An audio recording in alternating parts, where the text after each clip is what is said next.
майк шешіп кетесіздер.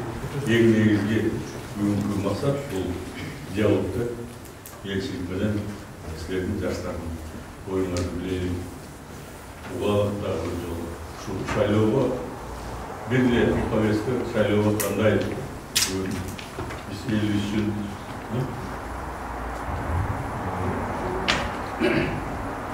шайлауға қандай дайындық көреміз. Ең негізгі мен ойымша мен білемін жерде бұл мыйзамға сенімді әрбіреудің көз қарашылары бар, әрбіреудің түсініктері бар. Бұл мыйзамға сенімді бір-бірісін сыйлап, құрматтап. Бірақ ошол кезде мен башында шақырып кететінім şu Kırgız elin, Kırgız memleketinin avroyunu ойлап, жақсы сөйлешіп, Kırgızдар айтпай езіліп, bir пікірге келгенде болып та. Сол себептен мен башында баяғы рұқсат берсе қысқаша мағлұмат беріп қойып, анан сіздер айтқан ұсыныстарды Оразай, Құдірет, башқа Қазанда кім біледі? Таширов біледі? Жоқ біледі. Айтқан ұсыныстар бойынша өзімдің мағлұмат беріп қойып. Ең бірінші мен емне деп айтқым келеді. Тілекке қарсы кейбір мәселелер бүгінгі жалпы жолынан шешіледі. Бұл жерде елшіліктің, елшілердің жебірген күнесі жоқ та. Ең негізгі біз барымыз мен ойлаймын, мыйзамды сыйлаған кісілерді сұрап, бұл жерде отырған. Сол мыйзам негізінде бар шешіледі. Анан елшілік мен сіздерге айтып қойын, шайлауға жооп бербейді. Шайлауға борборлық комиссия жооп береді, участковый комиссия жооп береді. Біз техникалық жақтан ошо комиссияға жардам береміз, шарт түзіп береміз. Ең бірінші бұл абдан маанилүү маселе. Мен дағы келетканда ең комитетте парламентте өтіп атканда ушу маселени коюшкан Россиядағы биздин жарандардын укугун, шайлоо укугун камсыздоо деген маселени койгон. Ал кезде эми билесиңер жага келгенде көп саясий, экономикалык маселе көп болуп, мен шайлоо маселеге көп мындай көңүл бурган жокмун. Мына былтыр күздөн бери биз мына Оразайым сен кече айтпадыңбы? Эмне кам көрүнөсүң? Мен баягы элдин көзү айткан жокмун сени тиги. Карасаң, биз 7-8 жолу кат жазып турабыз. Ошол эле помещениялар боюнча, ошол эле электронный голосование боюнча, ошол эле жанагы биометрия боюнча биздин ошо консулдук мына бир жигиттер чыгып сын пикир айтпадыбы консулдук служба боюнча. Мен толук кошулам. Туура айтып атасың. Бирок тилекке каршы бүгүнкү күндө биздин техникалык мүмкүнчүлүк же болбосо адамдын жетишпестигинен ушундай абалга келип калды. Чулучу болуп көрүп атасыңар бүгүнкү. Бул маселе менин дагы жүрөгүмдү өйтөт. Мени дагы ойлонтуп чыгат. Адам катарында, ата катарында, бала катарында, инсан катарында. Анткени менин дагы балдарым бар, ушул жерде жол чыккан, кыздарым бар, боюнда болуп жүргөн, же болбосо ооруп жүргөн агаларым бар мен дагы. Ошол себептен силер туура түшүнүңүздөр, мен ошол жерде ошо эң активдүү жаштарды бүгүн чакырат деп, кээ бирлер кирбей калса айтып койгула эгер силерге айтсачы. Андай эме жок. Мен азыр балдар кирип айтты, эгерде тизмеде жок кишилер болсо, эмне болот? Мен айттым, киргизе бербей. Бирок баягы документ болсун, туурабы? Киргизе бербей, мен ачык адаммын. Анын үстүнө биографияны ким билсе, билбесе мен айтып коеюн. Жаш кезден бар, эң жаш депутат Текебаев экөөбүз болгонбуз 90-жылы. Министрге чейин жеткен. Андан кийин бийликтен кетип, анан оппозицияда жүрдүм. Аяктын аябай кыйынчылыгын көрдүм. Кийин анан дагы бийликке чакырганда барбай, жөн жүрүп, анан ушу Россияда биздин жарандарыбыз көбөйүп кетти. Россияда көп кыйынчылыктар көп, бизге жардам бер дегенден анан келип атат. Эң биринчи маселе бул урматтуу Сооронбай Сайырович, Uşu маселени айткан. Uşu биздин улан кыздарды, биздин жарандардын укугун камсыздоо депчи, эң биринчи маселе. Бирок ишке келгенде, ачык айтып коеюн, кыйынчылыктар көп экен. Мисалы, мыйзамдар боюнча. Мына биринчи шайлоо боюнча айтып берейин. Биз так ойлойбуз, мына Москвада эгерде 600-700 миң кыргыз деп атабыз, эмне маселе жок. Бир ар кайсы тиги помещение аренда алып эле тиги шайлооду өткөзүп койсок, ушул силердин араңарда эле участковый комиссияны тилекке каршы андай жок, мүмкүнчүлүк жок экен. Мыйзам чектелгенде ушул тиги силер окудар беле, же окуган жок беле, мына биздин жолугушууга даярдап бул маселе боюнча тиги чектелүү бар экен, ондай. Бул башка маселе. Тиги конституциялык мыйзамда 2011 жылы 2-июлда 68-чи кабыл алып турду, 13-чү берилди. КР дипломатиялык өкүлчүлүктөрүнүн консулдук мекемелеринин Кыргызстандын мамлекеттик органдарынын чет өлкөдөгү өкүлчүлүктөрүнүн аймагында түзүлүш мүмкүн деп коет. Эмне кылабыз? Тилекке каршы. Башка амал жок. Ошого жараша бүгүнкү күндө мына 11 участок ачылды Россияда. Сиздерге айтып берейин, Москвада 2 участок, бул ошо элчиликте консулдук бөлүмүндө, экинчиси эме жаткан, гостиница жаткан. Андан тышкары Санкт-Петербург 1 участок, Красноярск, Владивосток, Якутск, Иркутск, Екатеринбург, Новосибирск, Южно-Сахалин, Сургут. Болгону 11 участок. Дүйнө жүзү боюнча чет өлкөлөрдө 44 шайлоо участка ачылыптыр. Муну биз эмес, муну туура түшүнгүлө, муну борборлук шайлоо комиссиясы дайындады. Буга биз эч сөз жок. Дагы бир сыйра айтып коет. Кээ бирлер айтып атпайбы, элчилик ачып койбойду. Бул биздин милдетибиз, биздин укугубуз жок мындай участкаларды ачканда. Бул борборлук шайлоо комиссиясы ачып. Ушуну бир тактап, аныктап эстеп алсак. Экинчи жагынан мына шайлоо тизмени билесиңер да, бүгүн карап атасыңар да. Тизме Гаврин КЖ деген веб-сайтында уже иштей баштапты. Анан эми бүгүнкү күндө шайлоонун эмесин айтып коеюн, мына биз албетте кызыктарбыз, бирок биздин жарандар канчалык активдүү болгон. Мисалы, 15-жылы общее количество избирателей 15 312 было за рубежом. Значит, Москвада 4338 избирателей было. Ойлап көрсөңөр, и проголосовав 517 человек. Болгон.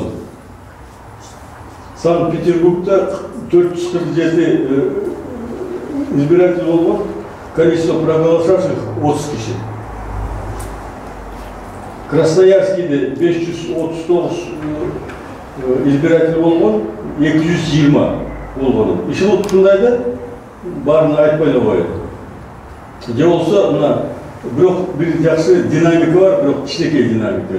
15 миң болсо, 15.312 болсо, 15-жылы парламенттик шайлоодо, президенттик шайлоодо уже 18.580 избиратель за рубежом болуп турду.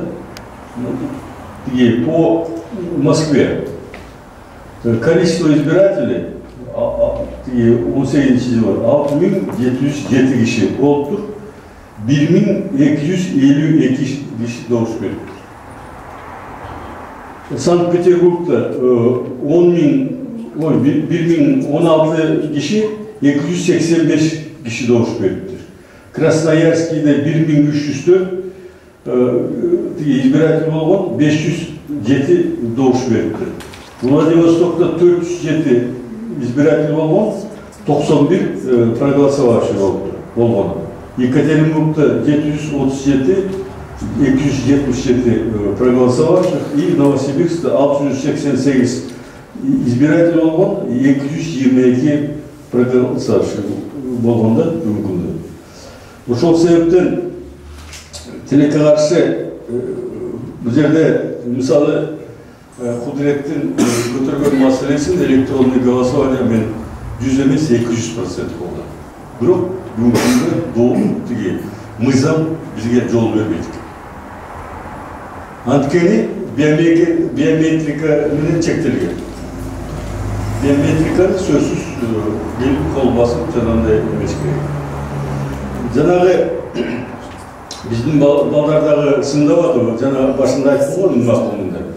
Көбүнчөсү жетпейт очередь тудасыздар, көрүп атасыздар. Мурун 3 окошко иштечи, азыр 6 окошко иштеп атабыз. Ошондо дагы биринчи, экинчи, үчүнчү күнү аябай киши көп келип, 7-8ден баштап ушу 8-9 кечке чейин биздин балдар эзилип калат да шартында. И жалаң эле ошо биз учабыз дегендер да бүгүнкү күндө. И кээде жетпей калат ошо тиги паспорт алганга, же болбосо консулдук учетто турганга, туура андай. Бирок киши жетишпейт. Мына ал жерде дагы сыгылып, мушташкан мезгилдер болду. Угуп атасыздар. Кээ бирлер мас болуп алып, же болбосо эме болуп, кол салышат биздин балдарга, охранниктерге. Ушундай абалга жетип калдык тилекке каршы. Ошон үчүн жерде мен урматтуу мекендештер бир нерсеге биз ачыкпыз, силер менин кызматташканга даярбыз. Азыр ойлонуп сүйлөшөлүк, кандай кылабыз депчи. Участоктор бекиди. Эгер участокко көбөйсү деп, бул биз чечпейбиз. Бишкектен чечти. Ошону эмет кылам, мыйзамды өзгөртүшкө десек, биз чечпейбиз, муну парламентке кайрылат. Азыр бүгүнкү күндө президент чечпейт бул маселени. Анткени мыйзамды депутаттар кабыл алган. Экинчи жагынан өкмөт дагы буякка аралаша албайт, потому что полномочия ЦИКке берилди. Ошон үчүн жерде мындай кээ бир нерседе мындайда каалайсың, бирок ушундай бир чоң эмелер бар, тиги бөгөттөр деп коелучу. Андан тышкары сиздерге айтып коеюн, финансовый маселеси эми бюджет уккандырсак, өзгөчө пандемия убагында экономикасы өтө оор абалга келип калды. Чоң тиги каражат бөлүш керек мындай шайлоо өткөзгөндө. Ошол себептен бул жерде кандай ушул абалдан чыгабыз, кеңешели, сүйлөшөлү. Эң негизги мен силерден сурап элем мындай да. Силер ойлогула, элчилер, өкмөттөр, жетекчилер бир күнү келип, бир күнү кетет. Силер ушу кыргыз элин аброюн, анан мамлекетибиздин келечегин ойлосо. Саясат деген, мына мен айтып атпаймынбы, саясат өйдөн кыйын, ысыгын, суугун көрдүм, мустагын тоңго чейин бардым дегендечи. Бул убактылуу нерсе, өзгөрүп турат, куулуп турат. Ошол саясаттан мындай саясатты баа берсеңер дагы бир тараптуу болбой, көп тараптуу акылдуулук кылсаңар, кызыгандыкты алдырбасаңар деп мен сиздерден сурайм. Анткени бул жерде айтып атпаймынбы, мына 27 февралда Кремлевский дворецте кандай кыргыздардын туусу өтөрүп ушундай. Ага чейин баары таң калган. Мына Владимир Владимирович концертке келсе дагы до конца отурган эмес. Анан баарыңарга рахмат, ошол жерде жакшы көрөсүңөрбү, бийликти жаман көрөсүңөр, бирок эл туруп ошол жерде кол чаап, анан кетирди эки президент. Туурабы? А бул эмнеси, бул бир президенттер үчүн эмес.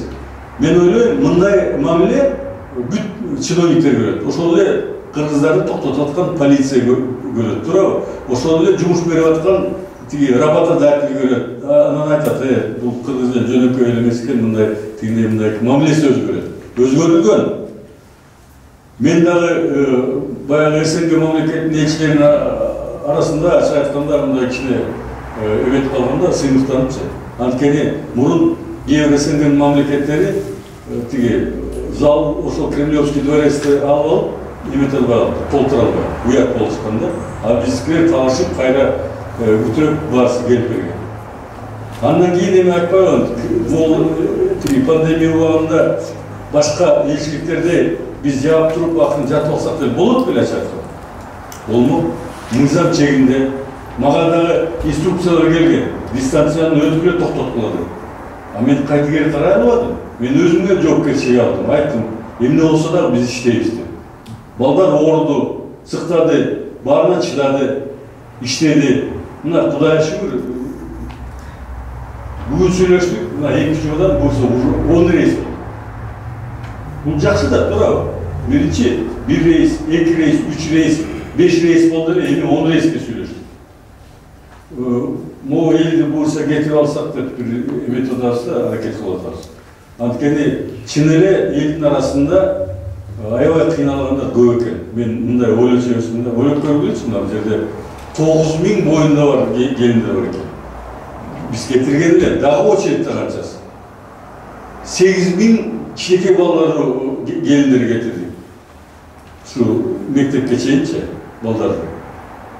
Жалпы жонунан 25.000ден ашык. Бул студенттер, жанагындай курсанттар, ар кандайлар кошкондочу.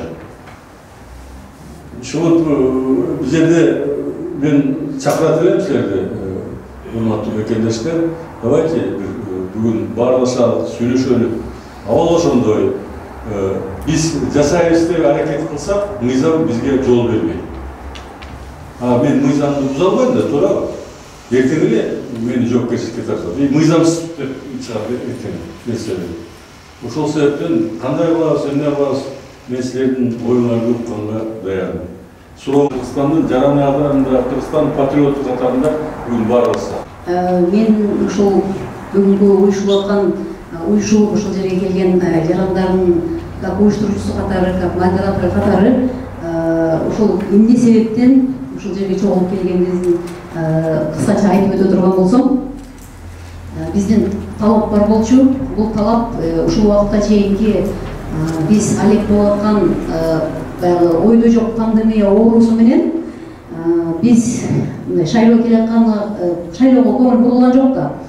Буга чейин жанагы өзүбүз бир сыйра ооруп дегендей. Анан экинчиден самолет маселелери бул жакта ачка калган мигранттарга жардам берип жүрүп биздин убакыт өттү.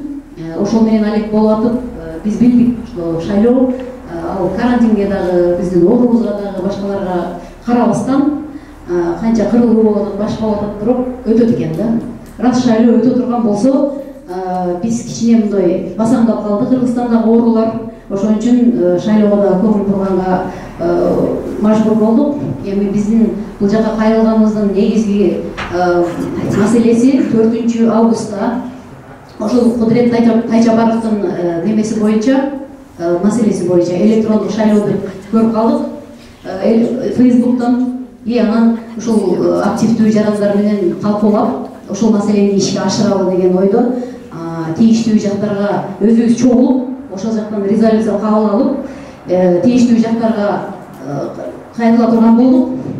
Бирок өзүңүз айткандай элчилик чече турган маселелер бар, элчилик чечпей турган маселелер бар болгон үчүн ал резолюцияны бул жака жүктөбөй эле сиздин колуңуздан келген бизге мындай как дипломат катары ушул жердеги мигранттарга канчалык деңгээлде бизге жардам бере аласыз? Ошону өзүңүз айткандай баягыдай партиянын талаптарыны коюп эмес, как кыргыздын жарандары катары ортодо ушул кандай кылып биз ушул шайлоону бардык мигранттар ыраазы боло турган, буга чейинки кошулуп аткан статистика боюнча аз адамдар катышыптыр. Мен ойлойм, биздин талаптар эси ишке ашып кала турган болсо, ошончо мигрант кандай пандемия убагында активдүү катышкан болсо, шайлоого дагы ошондой активдүү катыша берет деген ишеним бар. Себеби бул деген бизге канчалык жеңилдик жаратылса шайлоого, мисалы үчүн биометрика же болбосо баягы каттоодон өтүү же болбосо шайлоо участоктары бизге аз деп берилип атпайбы? Мына 2 точка депчи Москва боюнча. Москвадагы адамдардын санына караганда бул өтө аз, анан физически успеть этпей турган нерсе болгон үчүн ушул маселелерди чечели деп мына команда чогулуп келген. Ошон үчүн аны мен ушуну менен кыскача токтотсом, анан калгандары өз-өзүнүн сунуштарын айтып, анан ушул нерселерди чечип алсак жакшы болот. Биздин маселе 2018-жылы Жогорку Кеңештин имаратында жаштар платформасы деген жыйын өткөн, жалын жаштар катышты. Ошол мигранттар тарапынан барып катышып, ал жерде президенттик шайлоодо өткөн жыйынтыктар боюнча мындай деп публикация кылды. Ал публикацияда шайлоодо биз эң пассивдүүлүк көрсөткөн мигранттар. Себеби Ош областы боюнча 646 миң шайлоочу бар экен. Бүгүнкү акыркы маалымат боюнча. Бул деген Россиядагы мигранттар саны менен барабар. Бул деген Ош областы боюнча бир да адам шайлоого катышпады дегенге барабар. Же болбосо Ысык-Көл, Нарын, Талас областтары 3 област такыр катышпады дегенге барабар. Бул жөнөкөйлөшүп айтканда 3 област катышпаган шайлоо бул менимче бул элдердин кайдырлыгы, экинчиден БШКдын катуулугун өткөрбөгөн үчүнчүлүктөр деп эсептейм. 3 күн алдын, 3-4 күн алдын урматтуу биздин былтыр келип биз менен жыйын өткөргөн Шайдулла Бекова, Нуржамал экөөбүз Zoom'дан түз байланыштык. Биринчи Максат мырза, Розайым ал жерде айттык. Опомой, жөнөкөй, бизде мына ишенмесеңер тышкы иштер министрлигинин өкүлүгү жооп берсин деп сөздү сунду. Ал тышкы иштер министрлигинин өкүлү айтты, бизде опомой, наоборот биз усиленно иштеп атабыз ал жерде. 6 адам иштеп атабыз деп айтты. Анан биз ойлодук. Токтой. Биз чындап эле может биз абада жөн эле күнөөлөп атканбыз. Биз барып көрөлүк өзүбүз деп Максат мырза өзү келип эртеңден 11-ден баштап кечки 5-ге чейин тартып жүрмүш. Жүрдү. Эчтеке формат алган жок, учурда турган жок. Анан булар Максат мырзанын телефонун жазып калган да. Биздин айтайбыз деген бул проблеманы айтыш эмес. Биздин айтайбыз деген сизге чечүү жолдорун айтыш. Сиз азыр Шайдулла Бекова да айттык да, биздин мобилдик группа бизге бригада март айында башка келип, пандемияга байланыштуу биз чарттык рейстер жок үчүн бизге бара албайт. Бизде сотрудниктер жетишпейт. Ошол маселени пандемияда биз волонтерлор жардам бердик окей, колл-центрде жүрдүк, азыр иштеп атышат. Ошол нерсени дипломатиялык кызматта бизде оңойлошурса, волонтерлор бул жаштар 2-2ден болуп чогулуп жардам берсек волонтерлорго, ошол адамдарды каттаса, оңой жолу ошо электрондук адамдарга түшүндүрүп иштеп жүргүзсөк, эч кайсы мигрант буга баш өтү менен кирип кызыкпайт да. Жөн эле паспорт менен келип шайлай турган система жок. Ошон үчүн биз волонтер катары сизге сунуш, бизден 2ден волонтер кабыл алып, биз күнү-түнү ошол кабыттап, бизге сиз айтмакчы партиянын деңгээлинде эмес, кыргыз элинин мигранттардын жалпы деңгээлинде баарын ак-кара партия бөлмөлөрү баарын жалпы сизге жардам берип ошолорду каттатып алса, бизге ошол чоң мигранттардын үнү дагы адилеттүүлүк болушуна жардам берет. Биз эч кимдин критикаларына келген жокпуз. Биз жакшы сунуш менен келдик. Ушул сунуштарды дагы толуктап айтып кетет, Розайым толуктап койсо, биз ошол сунушту карап койсоң, кайрылуу жазганбыз, ошол кайрылууну сиз электрондук поштаңызга жөнөтүп койсоң. Бул жеке энчиликтин компетенциясы дагы суроолор боюнча. Рахмат. Саламатсыздарбы, урматтуу чоң коштун коноктору, урматтуу Айбек Тишанкулович, сиз менен байма-бай байланышып калдык шайлоо жакындаган сайын.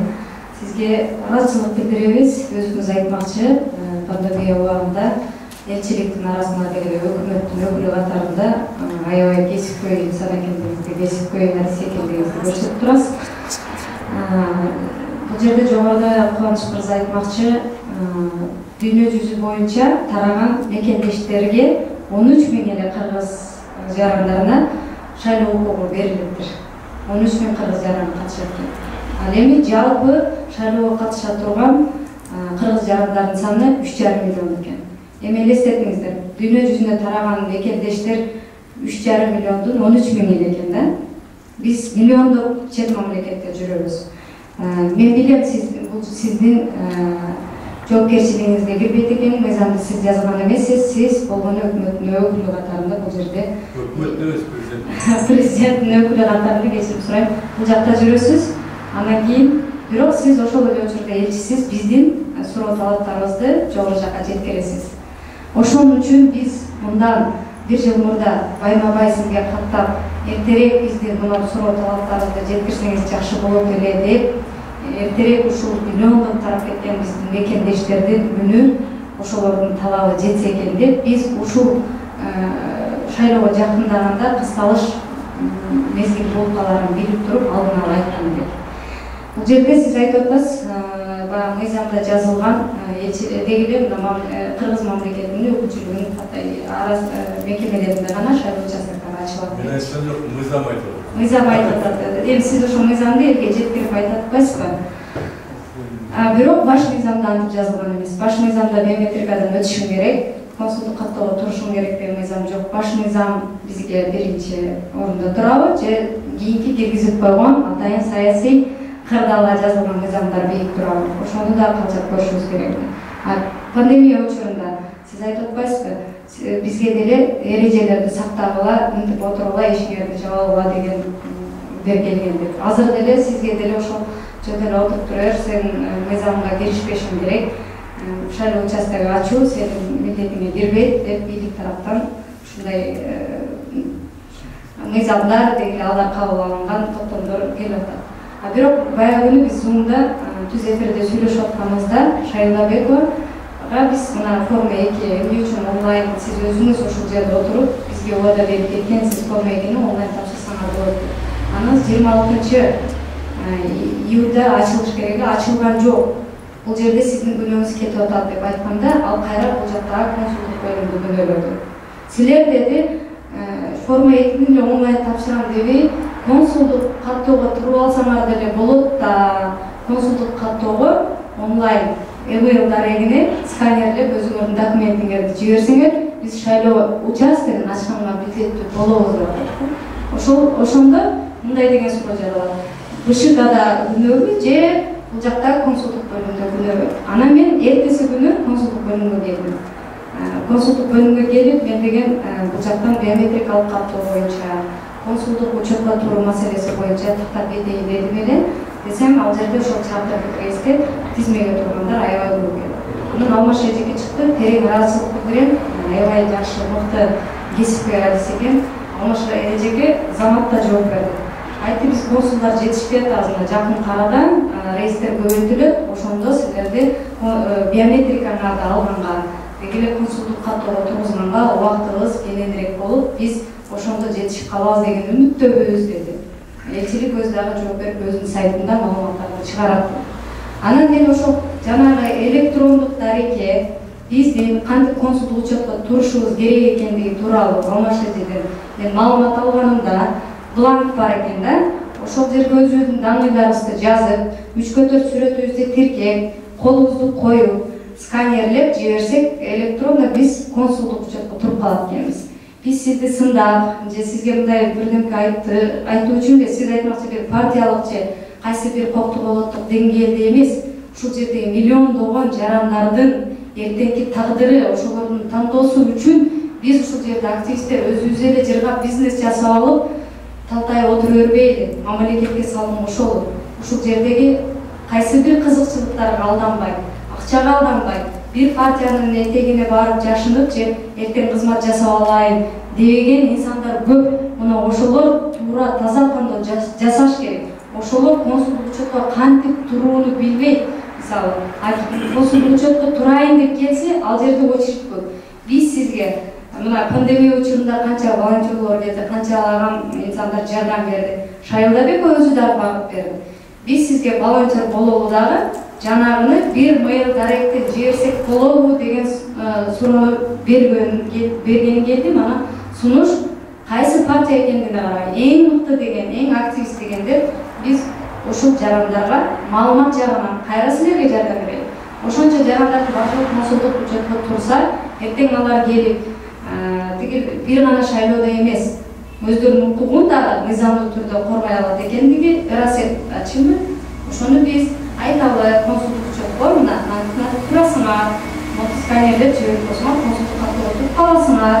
Эгерде биз деген 50 000 адам консулдук каттоого туруп калса, анда шайлоо участкаларын ачпоо бул Шайлабекованын мыйзам чегинде өзүнүн жасаган иш аракеттерине байланыштуу болот. Эгер ал ачпаса, анда өзү мыйзам чегинде жооп берет, сиз эмес.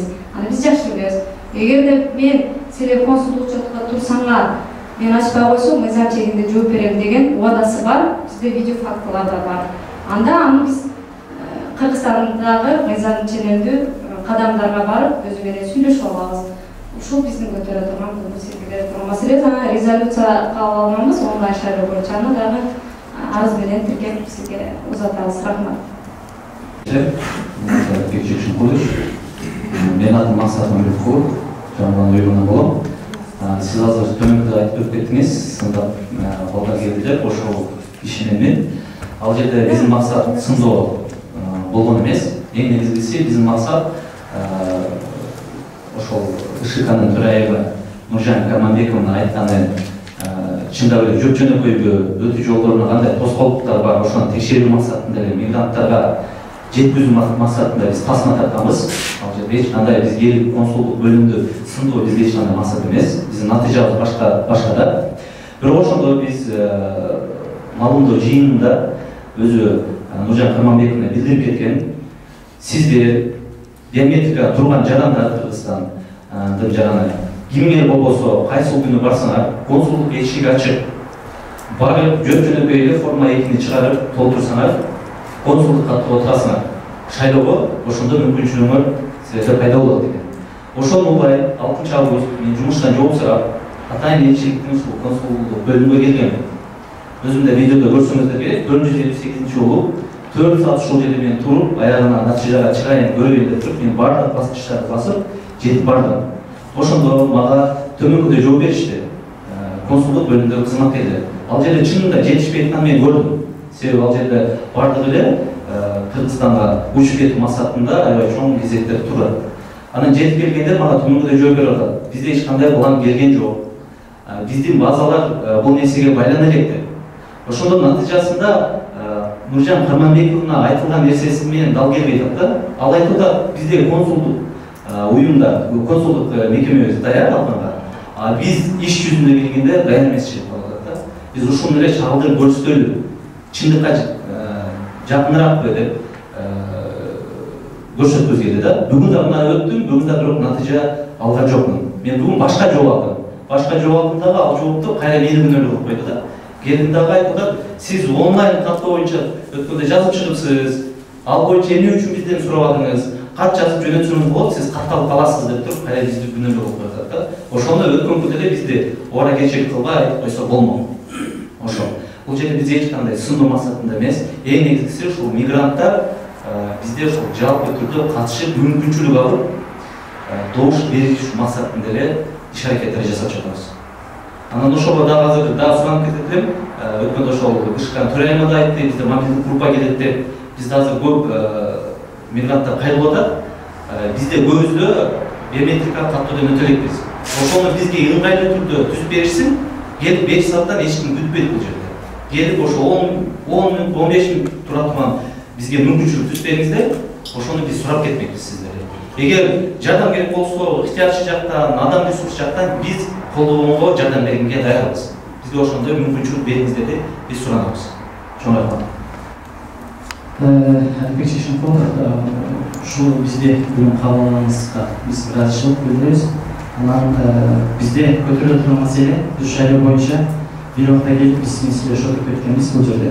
Ошондо сиз ошол кырдаал жаралып калса кандай кылабыз деген бизге суроо жараттыңыз да. Ошол кырдаал азыр жаралып уже, азыр башталды да. Мен эмне айтмакмын? Мыйзамды ким жазган? Алардын баары белгилүү.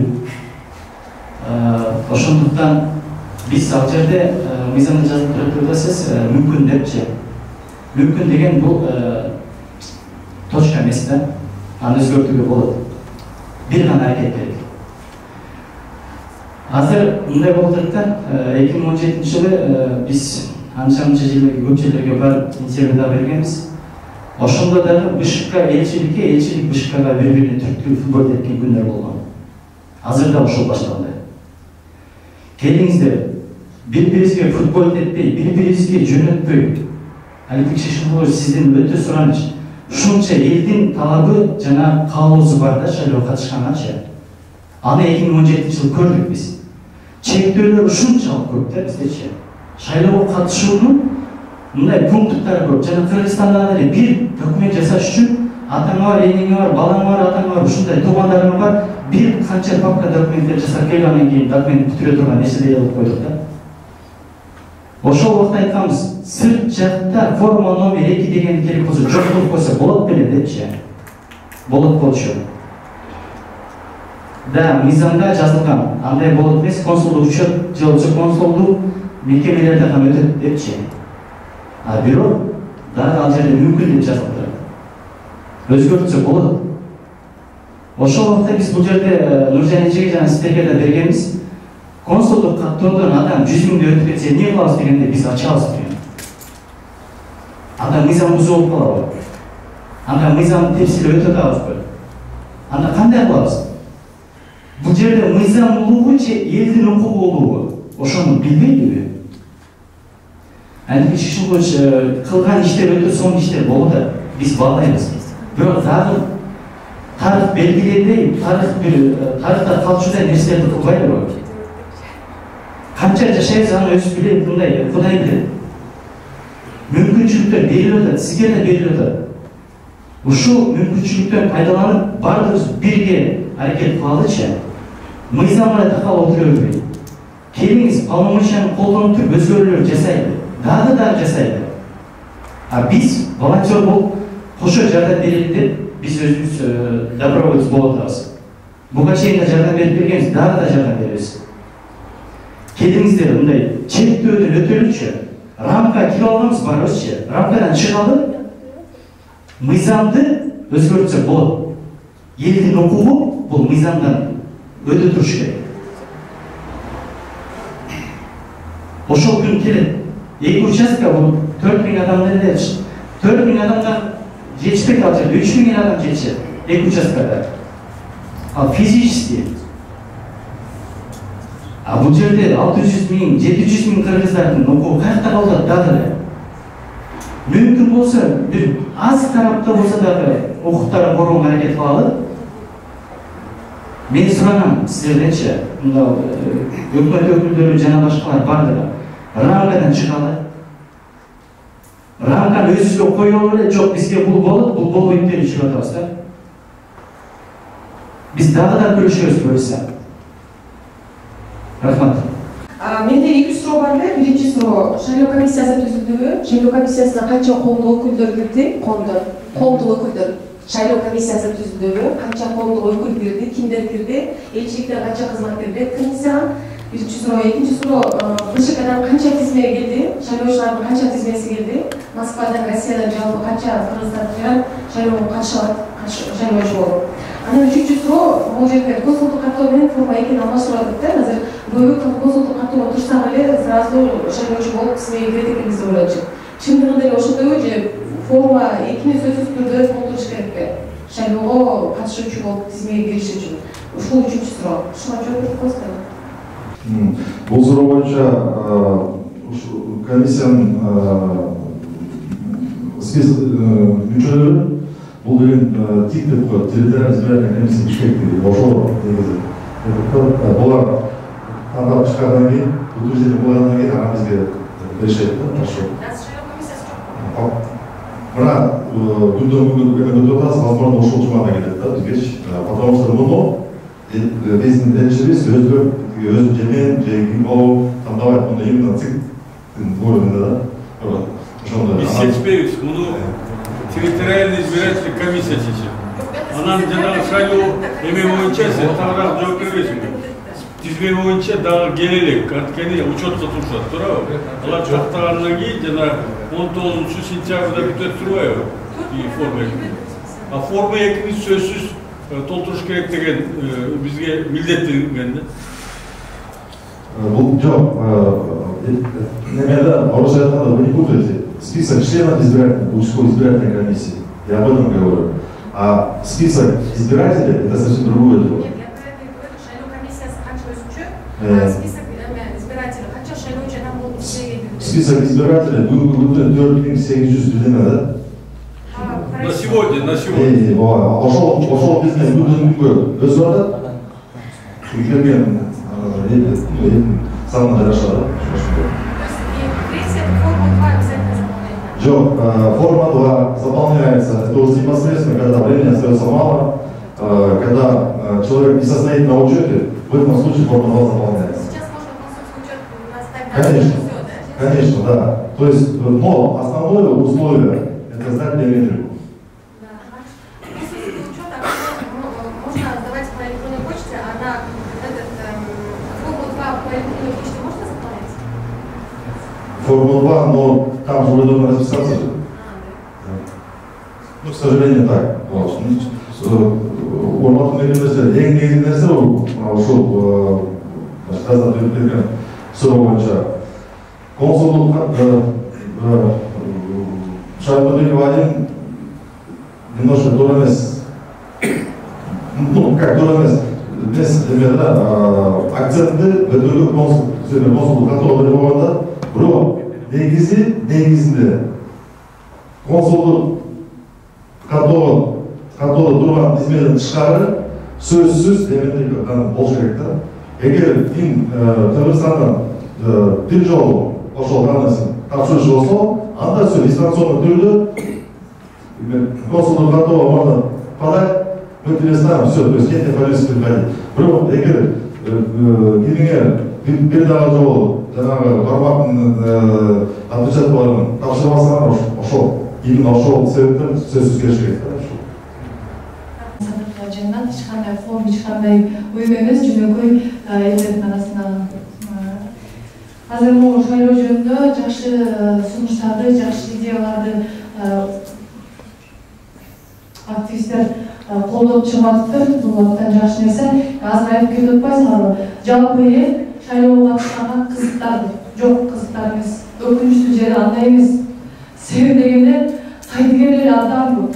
Мисалы мен өзүм жашап аткан район боюнча ар бирин мындай жакындан тааныбасам дагы ошол өзүм жашаган райондо 10 жылдан бери жашайм, жакшы билем да, көпчүлүгүнчө мындай сүйлөшүп келгенде өзүнүн укугун билбеген биздин жердештер жарандар бар. Аларга шайлоо кызык эмес. Аларга ошо шайлоого келип, бир күн келип форма 2 толтуруп, бир күн келип биометрика тапшырып, бир күн келип кантоого туруп жүргөнгө аларда убакыт жок. Алар иштешет. Алар иштеш керек. Ошол маанилүү. Ошону ал келечекти көрбөйт ал биздин жердештер. Өкүнүчтүү жери ушул. Эртеңки биздин балдардын келечеги кандай болот? Алар да бизге окшоп мигрант болуп, эшикше көрүп, көчөшүп көрүп, орустардын андай суук сөздөр болуп калышабы? Калышпай буну ойлогон убактысын гана убактылуу 1 жылга, 2 жылга келген биздин жердештер бар, мекендештер бар. Алар үчүн акча топтош. Акча топтоп алсам, убакыт мушуга кетсе, бүгүн иштеп келген сменаман 2000 шотума жазылса, болду. Ошол убактылуу гана мына күндү көрүп жашаган жердештерибиз бар. Алардын укугу эгер жанагы онлайн каттоо болбосо төбөлөнүп калат агай, чындыгындачы. Алар эч убакта эртеңки келечекти узун таштап карап, кой балдарымдын келечеги үчүн өлүп кетсин. 1 күнгө 2 күнгө кечтим ошо. Бүгүн барып туруп ошо 10 саат болсо да очередке туруп, каттоодон өтүп келейин дебейт эч качан. Алар бучу эмне ишине кетип калат. Негизи биз бул жерге чогулгандын негизги максаты сырт жакта жүргөн мекендештердин ошол онлайн түрүндө шайлоого катыштыруу. Бул биз мыйзамдын талаптарына ылайык биздин бийликтен ушуну талап кылуу деп айткандай чагымчылык болду. Буга себептер толук негиздер бар. Өнүккөн мамлекеттер онлайн режимде ушу шайлоого катышып жатат. Бир канча алда да бул жөнөкөй сыналып келген. Анан болгону мен эмнени айтайын дегем? Болгону биздин президент, биздин өкмөт, биздин жогорку кеңеш буну кааласа. Мына жакында жогорку кеңеш каникулга тарап жатып, аябагандай эле көп мыйзамдарды мындай тез убакыттын 1 күндүн ичинде, саналуу сааттардын ичинде кабыл алып коюп кетти. Эмне үчүн өзүбүздүн жарандар, сырт жакта жүргөн миллиондогон ушул биздин мекендештер шайлоого катыша албайт. Биздин мыйзамдуу талабыбыздарды эгер президент кааласа, жогорку кеңешке ушундай сунуш берсе, жогорку кеңеш менимче бир эле күндө чогулуп, ошол бир канча мыйзамдарды кабыл алган сыяктуу ошол сырт жакта жүргөн мигранттардын дагы онлайн түрүндө шайлоого катыштырууга мыйзамдарды өзгөртсө болот. Буга толук негиз бар. Анан бул карындашыма biraz жол ретінде айтып кетейін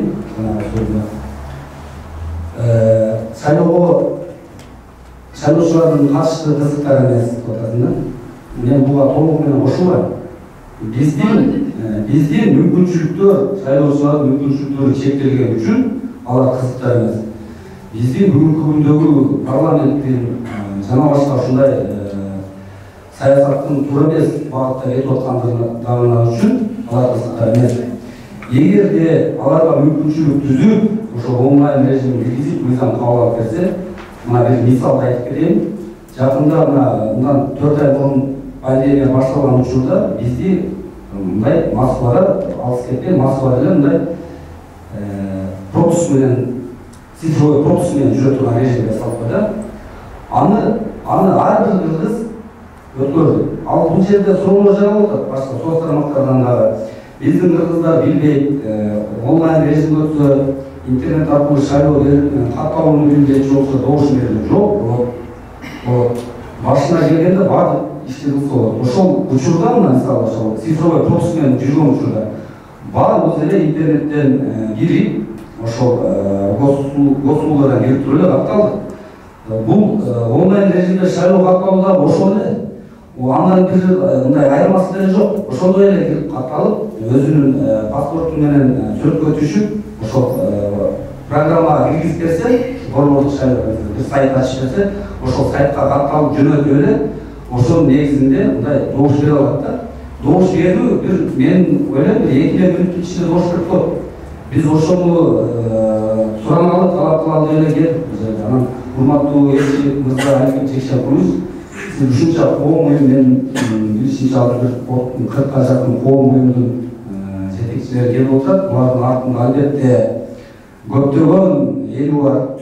Анан бул жерде бир саясат же саясий партияны тамамлаш эмес, бул жерде ошо жалпы элдин кызыкчылыгы ошол онлайн режимде онлайн катталып, биздин быйылкы парламент 4-октябрь өткүз шайлоого биз мекендештердин укугун толук шарттуу мындай камсыздап берип сурагычы.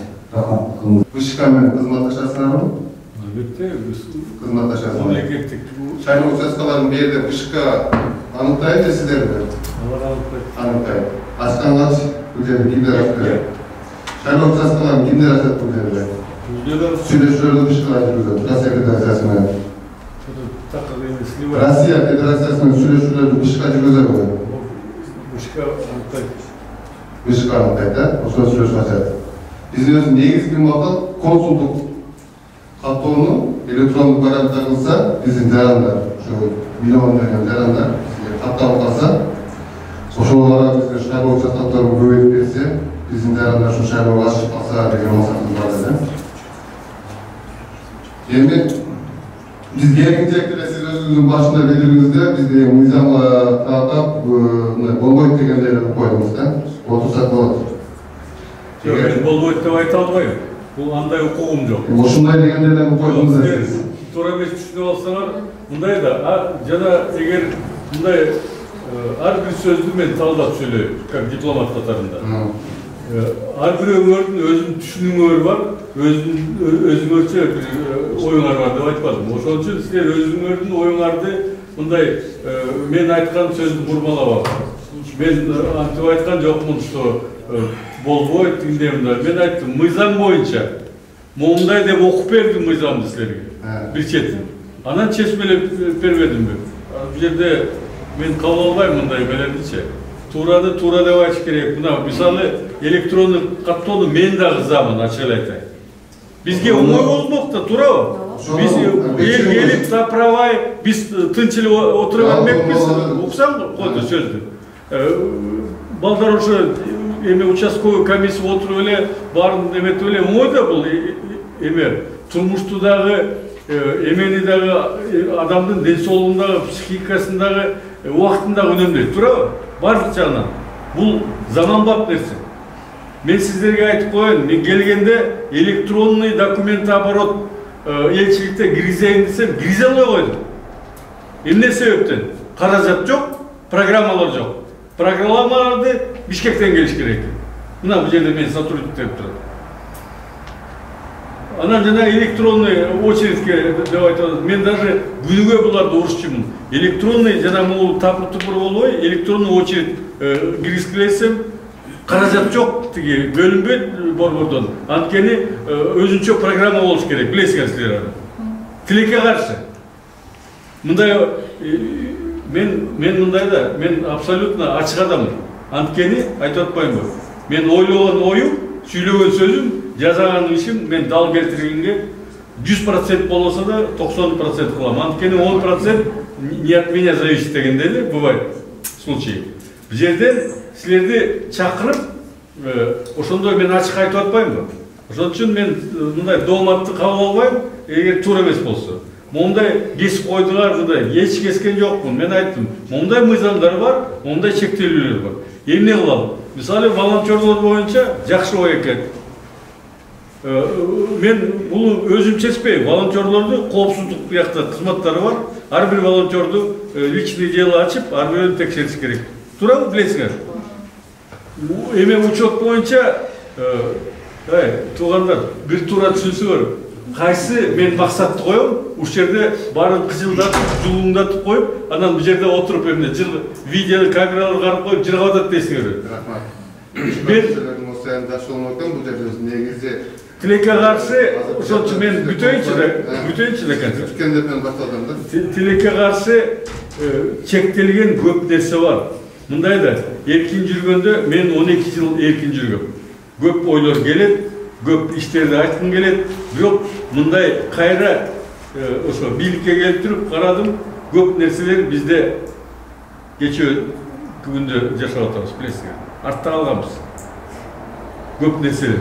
Мына электронный эме боюнча сиздерге айтып берейин. Эмеге бардым, кечирип кой, мен просто эме келип калды, илхом келип калды деп элем. Тиги Башкортстанга бардым, былтырчы. Анан вице-премьер министр сельского хозяйства мени эметти, сопровождать. Мен биякта отурам, бул биякта отурат. Анан карасам, тиги планшетти алып эле бирдеме карап атат. Мен карап, мына көзүм менен карасам, байкап калып турат. Мен сизге айтып берейин дейт. Мына биз айыл жака баратабыз, анан көрсөтөт, документ оборотты көрсөттү мени. Мына бул просроченный, бул на исполнение, мы жаңы поступивший. Ошол жерде отуруп алып, отписка кылып атат. Мындай кнопкаларды басып, зеленый, синий эмелер басып отписка кылып атат. Ошол жерде отуруп алып, анан дагы мактанды да. Мына поледе, кайсы поледе рапс, кайсы жерде тиги горох, кайсы жерде тиги зерно, кайсы жерде ошол жерде отуруп алып, состояниясын контролдойт экен. Ойлоп көргүлөчү. Качан ушуну киргиздиңер десем, 10 жыл мурун киргизиптир. Эмне үчүн Россия өсүп атат? Ошон үчүн технология кеткен. А биздикилер умный город, умный бирөөгөр жазсаңар го, туура жазсаңар, умный город деп, каякта умный город? Бир светофорлорду тиги штрафтарды төлөй албайбыз, туурабы? Бир тартипке келтире алабыз. Каякта умный город? Ошол үчүн мен жалпы жонунан бул жерде мен силерде айтканга кошулам, көбүнчө нерсеге. Бирок тилекке каршы мен мыйзамды буза албайм. Мисалы пандемия менен бул маселени аралаштырбагыла. Пандемия бул деген чрезвычайный ситуация. А жерде особый укук бар. Эң негизги билесиңер, адам тамак аш, жатакана, жана коопсуздук, башка тиги медицина, анан башка нерселер, бул аяка укук кереги жок. Бул акылына жараша, билимине жараша, тажрыйбасына жараша. Ошон үчүн бул жерде мындай туура сөздү эметелик, мен кабыл алам айтканыңар. Рахмат. Ооба, кептин баарысы ошондой болуп атат да. Мен бул жерде обычно ким мына сүйлөшүп ким менен мен чечкиндүү адаммын. Ким эметсе, мен сразу мына жакыныраак, надыр мени билет. Мына Карим деле сен келип жүрбөйсүң. Тура колунан келсе сразу жок дейм, же болсо да дейм. Чечебиз депчи. Мүмкүнчүлүк жок деп коем. Анткени шарттар бизде билесиңер. Буга чейин биздин шайлоочулар көпчүлүгү шайлоо укугун ажырап бербеди. Азыр эми өздөрү ынтызар болуп шайлоого катышып калайлы деп атканда, буларга бир мүмкүнчүлүк кылып коюп атабыз да. Түзүпчү, силер биргеликте баардык аракет кылабыз, сөзсүз жазайбыз. Ошол аракет кылсак чогучу. Максималный аракет кылабыз. Алексей өзү жанагы биометрикалык каптоодон азыр өтпөсө болбойт деген эмени коюшат да. Ошону биз сунуштабыз, жаранды паспорт менен кирсе, ошол каптоону жокко чыгарып элет. Анан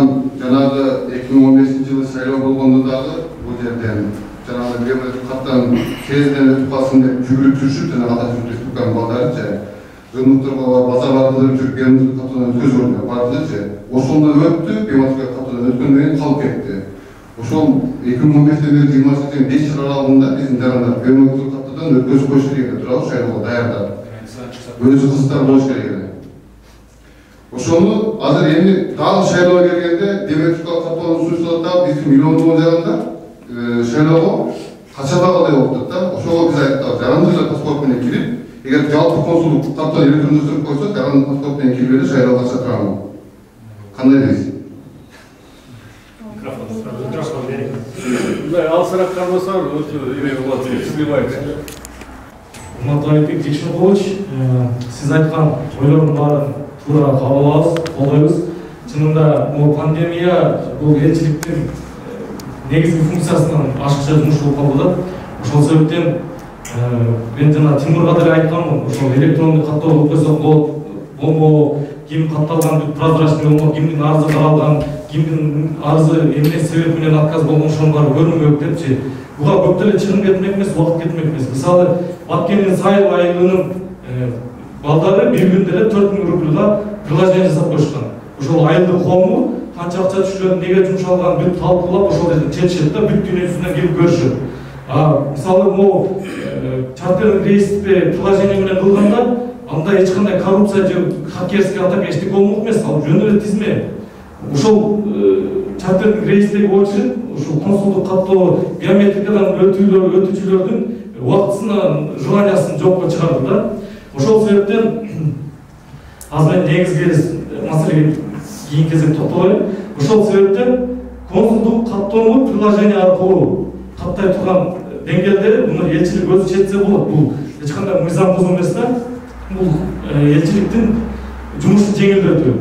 Биометрикасы бар, мисалы, мен биометрикам бар, бирок консулдук каттоодон өтө турган адамдар приложение аркылуу катталса, бул жакта бошо турган адамдар биометрика өтүш үчүн келишкенге убакыт жана орун бошомок деген сунушта. Эгер сиздерде каржы жок болсо, убагында эстелик коюу үчүн деле мигранттардан акча чогулткансыздар. Ошол сыяктуу демөөрчүлөрдү ошол приложение оңдай каттоону демөөрчүлөрдү биз активисттер таап берели, ошо приложениени иштеп берип, бул жака база данный чогулуп бергенгечи сиздердин жумушту жеңилдетели. Ал эми бул жактагы бош отургандар ошо биометрика менен такыр каттоосу жокторду кабыл алсын. Бул эми азыр учурдан абалдан чыгуунун жолу да. Бул жерде каржылык маселе болбойт. Биз убактысы боюнча дагы сураганбыз программисттерден. Даже бекер жасап берели дегендер бар да. Бүгүн эле Америкадан байланышка чыгышты. Онлайн добуш берүүнүн программасы оңой эле, ал жерде эч кандай графика, видео жок. Ал жерде көбүнчө эле текстовый менен эле сүрөт иштелет. Ал эң жөнөкөй программа деп. Ал эми жана мен онлайн конференцияны Zoom'дан көрдүм. Нуржан Шайлдабекованын жоопторун уктум. Ал айтып атат, хакерский атака болот онлайн добуш ишке кирсе приложение аркылуу дейт. Хакерский атака азыркы биздин шайлоо системабызга да болот. Себеби шайлоо бүткөндө мынча жолу кибератака болду деп отчет беришет өздөрүчү. Биз ошондон коргоп калдык деп. Ошол хакерский атакадан коргоп калып, бул ошол мамлекеттин БШКнын милдети. Онлайн шайлоо өткөрүүнүн экономикалык жактан выгодасы, мен өзүм экономистмин, билимим боюнча. Приложение келтирүүгө көп болсо, иштеп чыгууга көп болсо $10,000 акча кетет, иштеп чыгууга. Анда бизде ГРСтин Борбор шайлоо комиссиясынын базасында данныйлар бар. Эгер мен мигрант катары дүйнөнүн кайсы бурчунан болбосун приложениени көчүрүп алып, паспортумду сүрөткө тартып, миграционный карта, визамды сүрөткө тартып, анкетаны толтуруп жиберсем, ал автоматически түрдө эле программа салыштырып коет. Кудурет Тачебаров ушундай паспорт алганбы, алган, качан өлкөдөн чыгып кеткен, азыр каякта, бүт баарын салыштырып эле верификацияны өткөрүп коет. Аны адам деле кыйналбайт да. Еще ал жерде өзүн далилдеш үчүн паспортумда сүрөткө кармап, өзүн кошо тартат да. Бул Россияда болгон көп программалар ушундай верификациядан өткөрөт. Мунун техникалык жактан эч кыйынчылыгы жок. Каржылык жактан да айттым. Эң негизги маселеси мыйзамдык жакта. Жана бул президенттин эрки. Конституцияда жазылган. Президент конституциянын гаранты деп. Ал эми ошол эле конституцияда ар бир жаран шайлоого жана шайланууга укуктуу деп жазылган. Президент журт атасы катары ошол ар бир жаранына шарт түзүп бере албаса, анда ал гарант деген сөзгө татыктуу боло албайт. Мисалы, балаңдын деле буту сынып калса, сен ага же балдар же коляска алып бересиң. Бул жерде мигранттардын буту сынган абалы жумушта иштешет. Консулдук каттоо, биометрика, пандемиктен пятницага чейин белгилүү убакыттардын ичинде ал учурда мигранттар жумушта иштешет. Bir gün gelip кеткенде 2000-3 gün акчадан калышат жана жумушунан айдап жүрүшүп, сен мындай практика кылып атасың депчи. Эгер ушул онлайн түрүндө болгондо, мисалы, хотя бы консулдук каттоо, шайлоо дем алыш күнү болуп, катышуу жанагы 600 киши эмес, көбүрөөк болушу мүмкүн. Онлайн түрүндө эгер түшүнүшпөсө, могу активисттер, коомдун жетекчилери, партия мүчөлөрү жардам беришмек, каттап бергенгечи. Бүгүн мага максатыбызды айтып атат, азыр консулдуктан онлайн каттоо кирди, сайтка кирип, бланканы көчүрүп алып, сүрөтүн жабыштырып, анкета толтуруп, кайра сканер кылып жиберсең, ошентип каттасаң болот дейт. Бул тескерисинче кайра аны кыйындатып атат да. Мисалы, мен жөнөкөй мигрантмын. Телефонуман кирем, менде компьютер жок. Телефонуман кирем дагы каяка көчүрөм аны, телефонго көчүрөм. Анан каяктан распечатка кылам. Москвада ксерокопия табыш ушунчалык кыйын. Мен бир документти ксерокопия кылыш үчүн атайын элчиликке келдим. Тимур мага жардам берип, ксерокопия Москвадан таппай койдум деп. А тиги распечатканы каяктан кылат жөнөкөй мигрант? Бул тескерисинче наоборот кыйындатып салды да. Аны жөн эле электронный анкетаны толтурасың, сүрөткө тартасың өзүңдүн документиңди. Жибересиң, элчиликтин базасына түшөт. Эч кандай распечатка же кол менен толтуруу, сүрөт жабыштырыштын кереги жок. Сүрөткө түшө турган жерлер да жок. Москвадачы кыргыздар үчүн мындай табыш кыйын да. Ошол себептен айттым, эгер кыйынчылык болсо биз активисттер өзүбүз демөөрчү таап ошол балдарды иштеп берген команданы түзүп берели, сиздерге жардам болсун деп атабыз. А сиздер жанагы мыйзамга ылайык биометрика менен өткөргөн менен алип болуңуздар.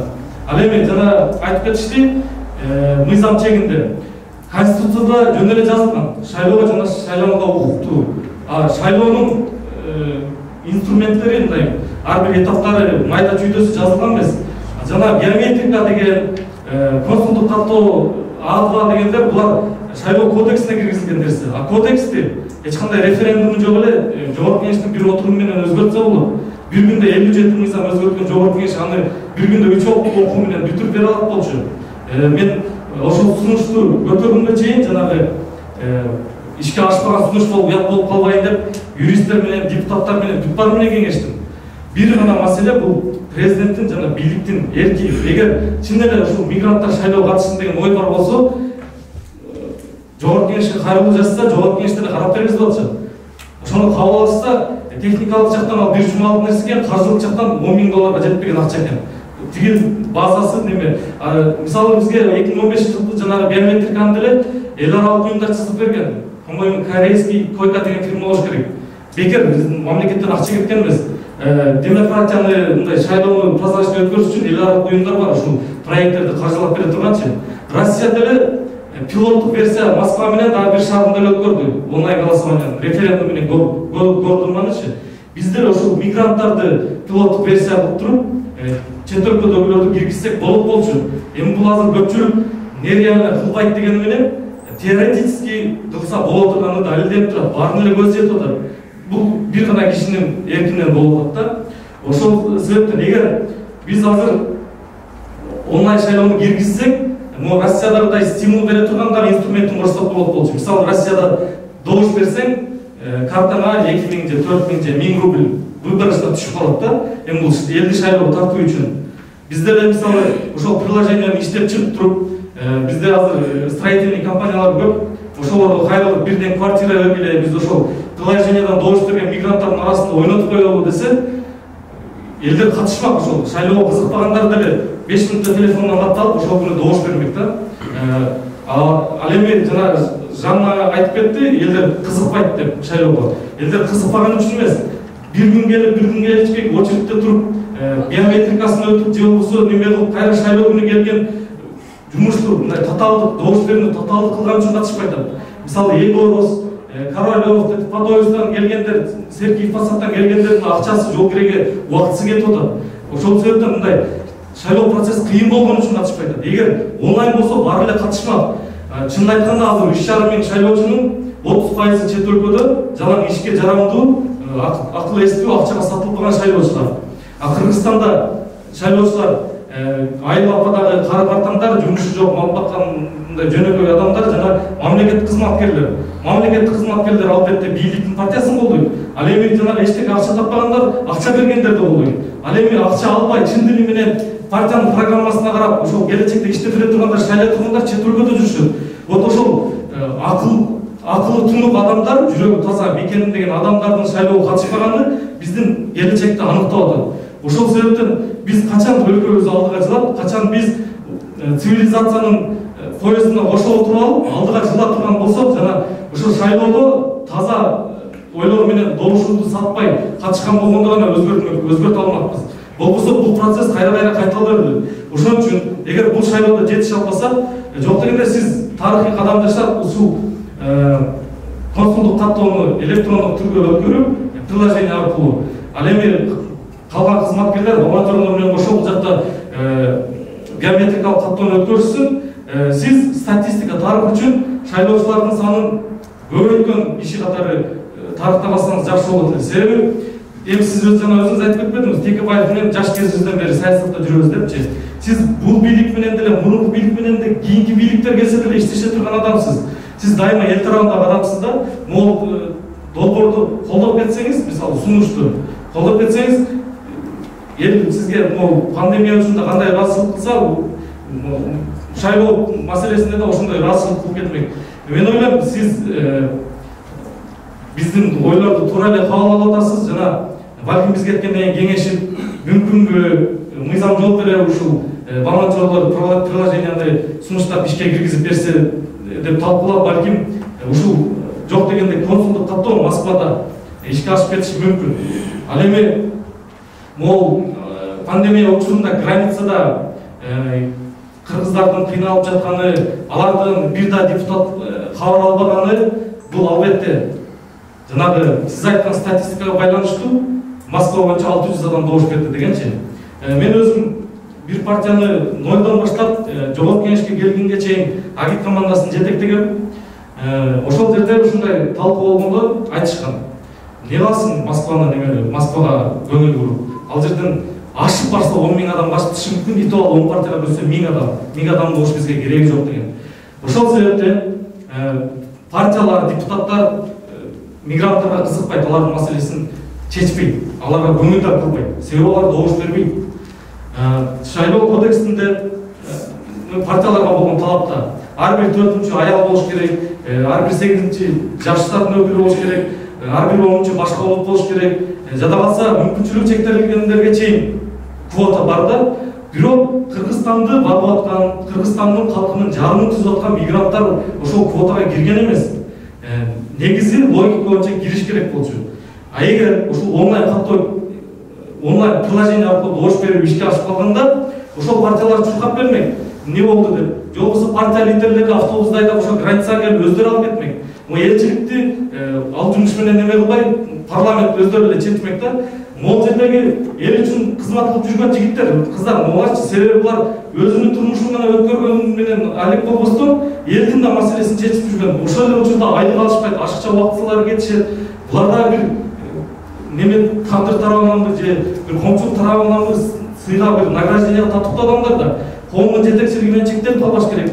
Булар да ошол парламентке барып, элдин көйгөнүн ошол жерде чечсе, элчиликтин жумушу жеңилдемек. Себеби мисалы Москвада 700-ге жакын кыргыз атуулары, андан сырткары Россиянын атуулугун алган кыргыздар бар. Бул деген сиз Ош областы менен Жалал Абад областын кошуп алып, губернатор, мэр, бүт бардык кызматтардын милдетин аткарып атасыз деген сөз да. Убагында жогорку кеңештин өкүлчүлүгүн Москвада ачканда, ошол демилгечилерге кылмыш козгоп, мындай саясий чечим менен жокко чыгарып коюшкан. Чындыгында ушунча адамы бар аймак өкүлчүлүккө ээ болуш керек болчу. Ошондо элчилик жумушу жеңилдемек. Элчиликтин эгер ушул жердеги адамдар кандидат болуп, депутат болуп калса, элчиликтин бюджетин да кеңейткенге карап бермек, штабын кеңейткенге карап бермек. Мисалы сиздердин штаб башка элчиликтер менен эле бирдей да, чынын айткандачы. Башка өлкөдө 15 жаран болсо, ошол жерде деле ошончо адам иштейт. Ошол себептен калктын санына жараша имаратты дагы, штабты дагы, бюджетти да кеңейтиш керек. А ошол маселени ким көтөрөт? Ошол жерде мигранттардын өкүлү катары депутат болуп отурган адам көтөрмөк. 5 жылда биз көрдүк, бир депутат мигранттардын маселесин көтөргөн жок. жада калса мигранттарды шайлоого катыштыралы деген демилгени да уккан жокпуз. Ошол себептен Аликбек Жекшенкулович, сиз биздин сунуштардын жок дегенде өзүңүздүн колуңуздан келген жагын колдоп берсеңиз, жана тигил жактан чечиле турган маселеге көмөк көрсөтсөңүз, биз менен кошо ыйласаңыз тарап үчүн балким ишке ашып кетет. Себеби сиз деген президенттин түз өкүлүсүз. Ал жактан кандай бул жакка связь болсо, обратный связьда ошондой сизге быкык бар деген оюн менен жыйынтыктагым келет. Көбүнчөсүндө боюнча мен колдойм, акыл жаштар деген чын да дегеле мен ойлойм мезгил келди окшойт. Ушу Москвада көп нерсени жаштар колго алыш керек экен. Жыланын четін шығарып қойдым. Түсінігерді, қалған өзгермес керек қой. Анткені мен эбеге араласа қойдым. Жаңағы қоғамдық ойындарға. Дағы бір жолы, мысалы, мұндай қоғамдық ойындар менен жолыққанда, бүгінгі болатқан оқиғамен салыстырып алайын да. Қалған айтпайлы қойдым. Жақсы ойлар, жақсы емелерді, жұмыстарды айтып отырсыздар. Еме бойынша мен жашырбай консулдан сурайм. Возможно вот это электронный?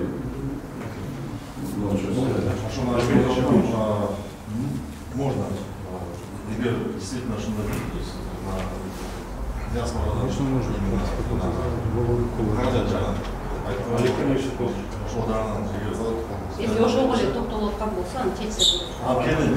Жоқ, мындай да, мен түсінбейм. Я просто... Можно я дополню, дайте?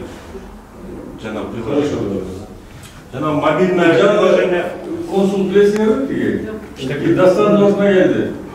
Ошо вице-консул бұл бұрын іштеп кеткен. Бұқалаев Алмас деген тажырбалы жігіт. Саламатсыздар. Қытайда іштеген. Саламатсыздар. Жана мобильное приложение консулдук учетко туруу боюнча. Бул процесс башталган. Азыр деген Тышкы иштер министрлигинде консулдук кызмат департаменти бар да. Ал жерде жанагы кыргыз консул деген мобильное приложение буюрса уже тестовый режимде иштеп атат, балким бирөө билет. Ичинде тревожная кнопка бар. Посольствого байланган ар бир чет өлкөдөгү четтен биздин өкүлчүлүктөргө кабар бере турган. Ошонун ичинде дагы ошол консулдук учетко тура турган мүмкүнчүлүк иштеп жатат да.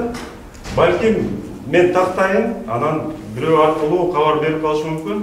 Если ошол мобилдик приложение иштеп калса, ал мүмкүнчүлүк ачылат.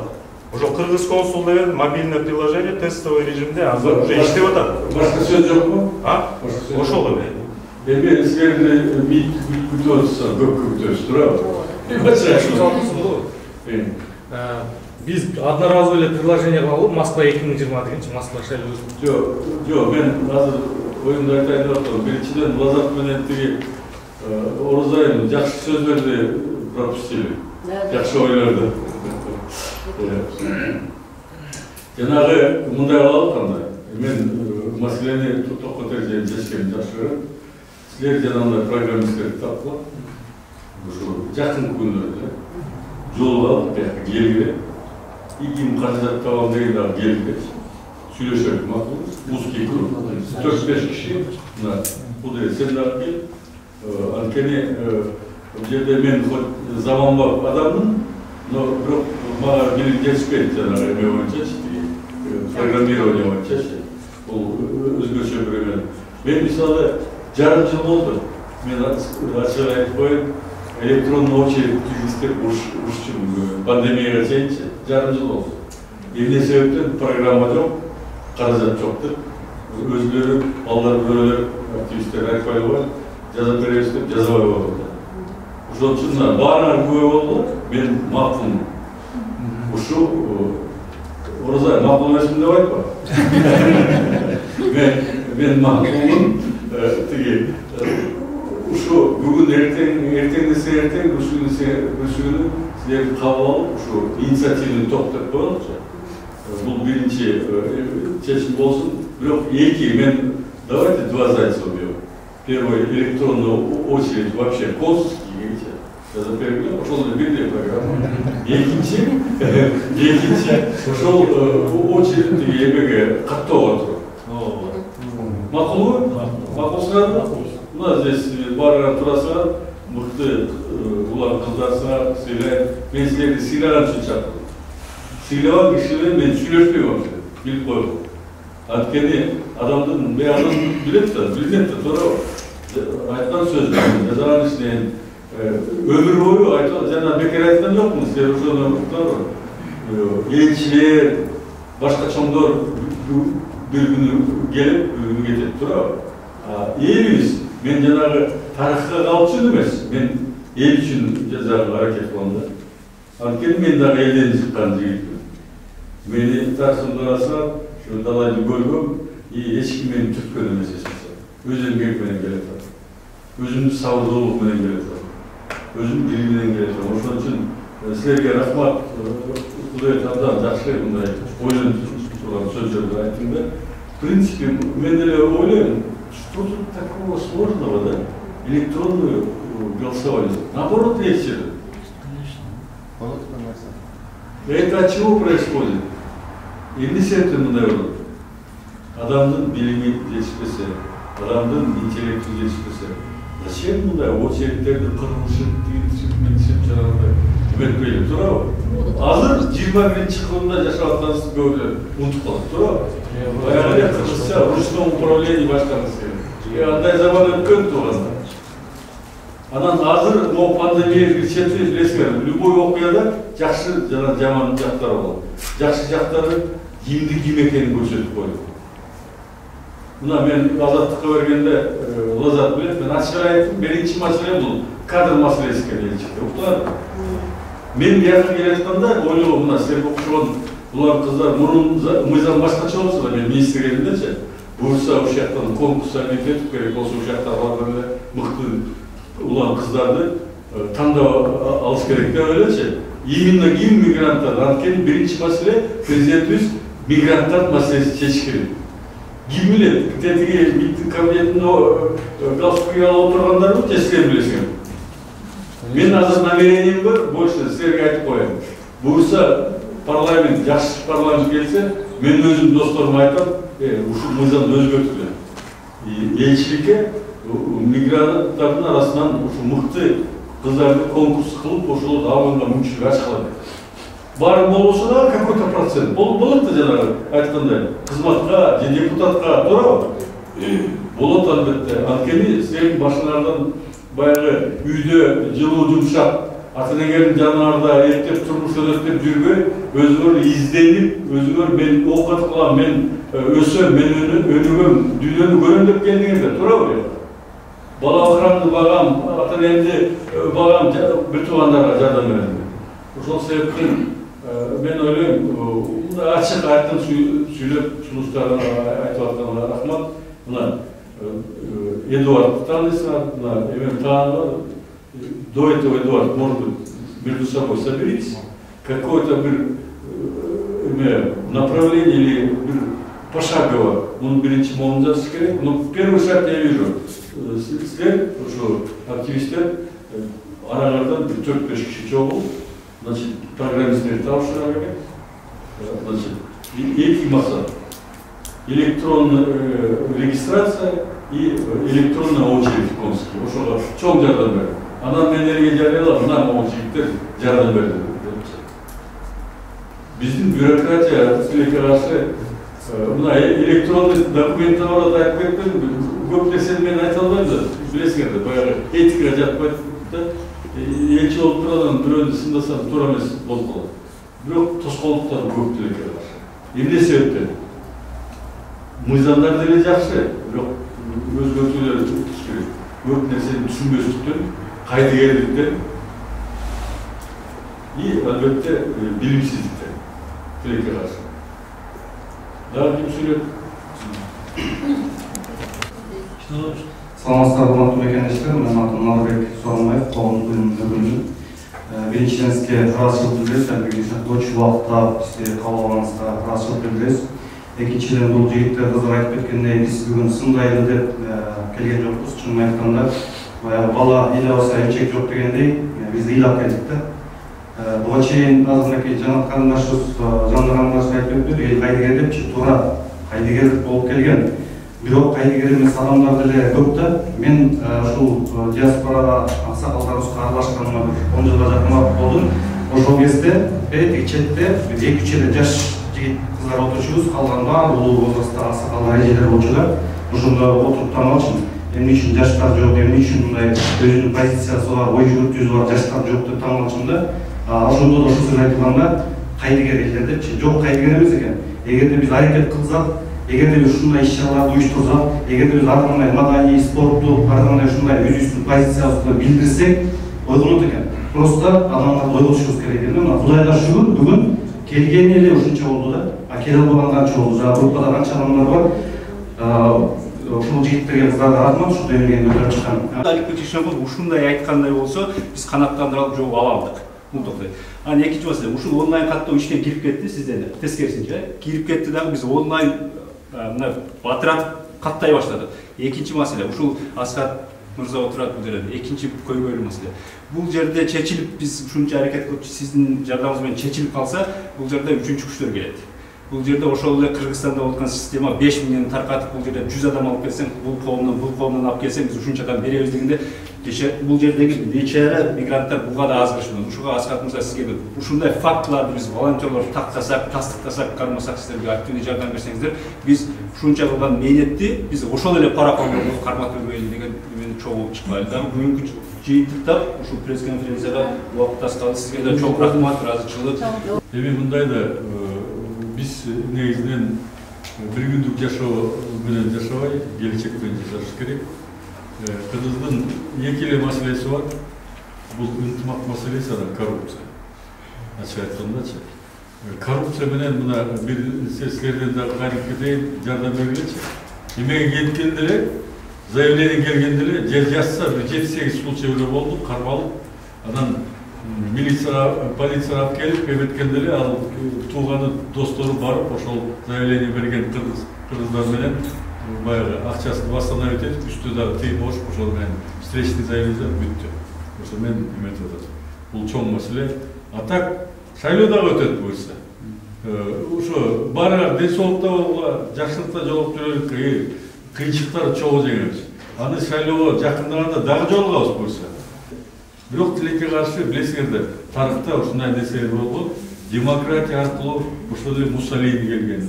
Демократия аркылуу ошол эле Гитлер келген. Ар кандай ушундай эң кыйналган кишилер келген. Ошол себептен мындай с трезвой ясной головой надо выбирать. Жаштарсыңар, силерге бир каалам, бир саясат тандасаңар, ошибка кылбагыла. Анткени клима болуп калат. Туруктуу болгула позицияда. И келечекти элди ойлосоңор, баары жакшылык болот. А соответственно, ар бирөөңөрдүн амбициялары бар. Бул мыйзамга ченемдүү болуш керек.